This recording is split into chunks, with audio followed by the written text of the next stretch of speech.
ఆ ప్రభువైన యేసుక్రీస్తునామమున నా మీద అందరికీ శుభవందనాలు. ఈరోజు దేవుని వాగ్దానం యెషయా గ్రంథము 55వ అధ్యాయము 3వ వచనము. చెవియొగ్గి నా యొద్దకు రండి, మీరు వినిన యెడల మీరు బ్రతుకుదురు. నేను మీతో నిత్య నిబంధన చేసేదను, దావీదుకు చూపిన శాశ్వత కృపను మీకు చూపుదను అని వాగ్దానించండి. పరిశుద్ధాత్ముడు అర్ధరాత్రులు లేచి ప్రార్థన చేసి చెల్లించి మరలా ప్రార్థన చేసి దేవుని ఉన్నప్పుడు దేవుడి ఈ వాగ్దానం ఇచ్చారు. వెంటనే షాడస్వరం చూడండి. అక్కడ ఆ దినం కూడా మనం ఉదయకాల సాయంత్రం ప్రార్థన చేస్తున్నాం, సత్యాగం చేస్తున్నాం, అర్ధరాత్రి మరి ప్రార్థన చేస్తున్నాం. ఇంకా బైబిల్ దేవుని కృపలను పూర్తిగా ఇస్తానంటే ఉపవాస ప్రార్థన కూడా చేస్తున్నాం. ఈ విధంగా చేస్తున్నాం కాబట్టి దేవుడు మరి వాటిని కన్న వాటిని అందరికీ తెలియచి ఉన్నారు కాబట్టి రాత్రి అండి ప్రార్థన చేస్తుంటే నేను నీతో నిత్య పని చేసేదను, దావీదు చూపిన శాస్త్ర కృపని మీకు చూపుదను అని చెప్పేసి దేవుడు మరి మా దేవుడు వాగ్దానం ఇచ్చారనమాట. దాన్ని మరి వెంటనే షార్ట్స్ పెడుతుంది, దాన్ని ఇప్పుడు వీడియోలో పెడుతుంది అనమాట. దీనికి మరి రిఫరెన్స్లు చూసుకుంటే 2 సమయాలు 7వ అధ్యాయము 12 నుండి 16 వచనాల్లో దేవుడు ఏం మాట్లాడుతున్నారంటే, నీ దినములు సంపూర్ణములగినప్పుడు నీవు నీ పితరులతో కూడా నిద్రించిన తర్వాత నీ గర్భంలో నుండి వచ్చిన నీ సంతతిని మరి హెచ్చించి రాజ్యమును అతనికి స్థిరపరచెదను.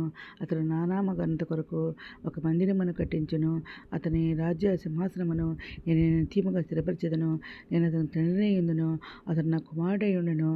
అతడు పాపం చేసినడలా నడుల దండముతోనూ మనుషులకు తగులు దెబ్బలతోనూ అతని శిక్షింతును గాని నిన్ను స్థాపించుటకై నేను కొట్టివేసిన సౌలు నా కృప దూరమైనట్టు అతనికి నా కృప దూరం చేయను. నీ మట్టుకు నీ సంతానమును నీ రాజ్యమును నిత్యము స్థిరమగును, నీ సింహాసనము నిత్యము స్థిరపరచబడును అని చెప్పేసి దేవుడు ఇక్కడ మాట్లాడుతున్నారండి. ఇక్కడ దేవుడు ఇవన్నీ కూడా నతనయేలుతో మరి మాట్లాడుతున్నారు అన్నమాట. ఇవన్నీ కూడా మరి తర్వాత ఈ దర్శనం అంతా కూడా విన్న తర్వాత మరి దావీదునకు నతనయేలు గారు వర్తమానం తెలియజేస్తారన్నమాట. దేవుడు మీతో చెప్పమన్నారని చెప్పేసి ఇప్పుడు దావీదు కుమారుడు సమూయేలు గారిని మరి ఆయన మందిరం కట్టమని దేవుని చెబుతున్నారు అనమాట అండి. ఇప్పుడు ఆయన రాజ్యాన్ని స్థిరపరుస్తారని చెప్పేసి ఇక్కడ దీనికి అర్థం అనమాట ఇదంతా కూడా. అయితే ఇక్కడ ఇర్మీయా గ్రంథము 32వ అధ్యాయము 40వ వచనంలో దేవుడు ఏమంటున్నారంటే, నేను వారికి మేలు చేయుట మానకుండానట్లు నిత్యమైన నిబంధనను వారితో చేయుచున్నాను. వారు నన్ను విడవకుండానట్లు వారి హృదయములలో నా యెడల భయభక్తులు పుట్టించేదను అని చెప్పేసి దేవుడు ఇక్కడ మాట్లాడుతున్నారండి. ఇంకా యోహాను సువార్త 6వ అధ్యాయము 45వ వచనంలో దేవుడు ఏం మాట్లాడుతున్నారంటే, వారందరూ దేవుని చేత బోధింపబడుదురు అనే ప్రవక్త లేఖనములలో రాయబడి ఉన్నది కనుక తండ్రి వలన విని నేర్చుకునే ప్రతి వాడును నా వద్దకు వచ్చును అని చెప్పేసి దేవుడు ఇక్కడ మాట్లాడుతున్నారండి. ఇంకా యెషయా గ్రంథం 55వ అధ్యాయము 1-2 వచనాల్లో దేవుడు ఏం మాట్లాడుతున్నారంటే, దప్పుగొనిన వారలారా నీళ్ళ యొద్దకు రండి, రోకలు లేని వారలారా మీరు వచ్చి కొని భోజనం చేయుడి. రండి, రోకలు లేకపోయినను ఏమీ నీయక ద్రాక్షారసము పాలను కొనుడి. ఆహారం కాని దాని కొరకు మీరు ఎలా రొకలిచ్చెదరు? సంతృష్టి కలుగజేయుదని వరకు మీ కష్టాధిస్తమును ఎందుకు వేయపరిచెదరు? నా మాట జాగ్రత్తగా ఆలకించి మంచి పదార్థం భుజించుడి. మీ ప్రాణము సారమైనదే దాని ఎందు సుఖింపనీయడని చెప్పేసి దేవుడు ఇక్కడ మాట్లాడుతున్నారండి. ఇంకా కీర్తన గ్రంథము 89వ అధ్యాయము 28-29 విషయాల్లో దేవుడు ఏం మాట్లాడుతున్నారంటే, నా కృప నిత్యం అతనికి తోడుగా ఉండజేసేదను, నా నిబంధన అతనితో స్థిరముగా ఉండును.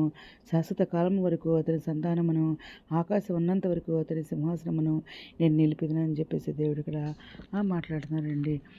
ఇంకా దేవుడు ఇప్పుడు దీనికి మీరు మరి నేను నీతో నిత్య పని చేసేదని దావీదును చూపిన శాశ్వత కృపను మీకు చూపుతున్న అన్న వాగ్దానానికి మరి ఆయన దేవుని కృప అనే నిబంధన మరియు దావీదుకి ఇచ్చిన శాశ్వత వాగ్దానాల గురించి మాట్లాడుతుందండి.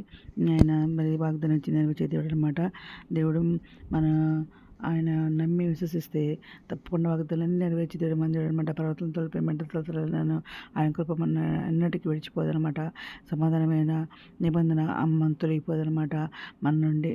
ఆయన మరి ప్రయాసపడి గాలివన్ చేత కొట్టబడుతున్నాం మనకి నీలాంజనములతో ఆయన కట్టడాలు కట్టుతారు, నిర్మలతో మన పునాదులు వేస్తారు, మాణిక్య పనులతో మన కోటగుమ్మలను సూర్యకాంతంతో నీ గుమ్మంలో కడతాను, ప్రశస్తమైన రత్నాలతో నీ సరిహద్దులు ఏర్పరుస్తున్నాను అంటున్నారు అన్నమాట. ఈ దినం మరి ఆయన మనతో నిత్యపని చేస్తున్నారు కాబట్టి మనకి ఇంకా భయం ఎందుకండి?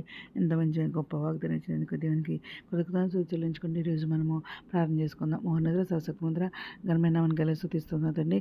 8 ప్రపంచ ప్రతి పెట్టిన పేరు న్యాయం చేసుకోండి ఆయన. చక్కబడ్డ ఆశలు తెచ్చండి, నక్కలు తెచ్చండి, కొరుకులు తెచ్చండి, చండి బిడ్డలు మంచి రెగ్గుని దయచేయాలి ఉండే నిరుద్యోగులు ఉద్యోగాలు తెచ్చండి, ఆర్థిక వరకు ఆర్థిక సాయం తెచ్చండి, అందరూ స్వస్థపరచండి, వేలంలో కొన్ని తెచ్చండి, కుంగిన వారిని లేవనెత్తండి, రక్షణ తెచ్చండి, యవనస్తులు మరపరిచిన మన కాళ్ళు మీ కాడబెట్టకు చెప్పండి, మీరు త్వరగా రానియారు, మీరు చేయడానికి మీ అందరూ స్థిరపెట్టకు చెప్పమని అతిపడ గుణం భాగ్యం దయచేయమని మా ప్రభు రక్షణ నిష్కరిస్తూ ప్రసిద్ధమైన అడిగి వేడుకొని ప్రార్థిస్తాం తండ్రి. ఆమె మీ అందరి ప్రార్థనలో మా కుటుంబం నుంచి కూడా పై చేయమని మనం చేసుకుంటున్నాం అండి. ప్రభు సేవలో మీ సహోదరి. God bless you.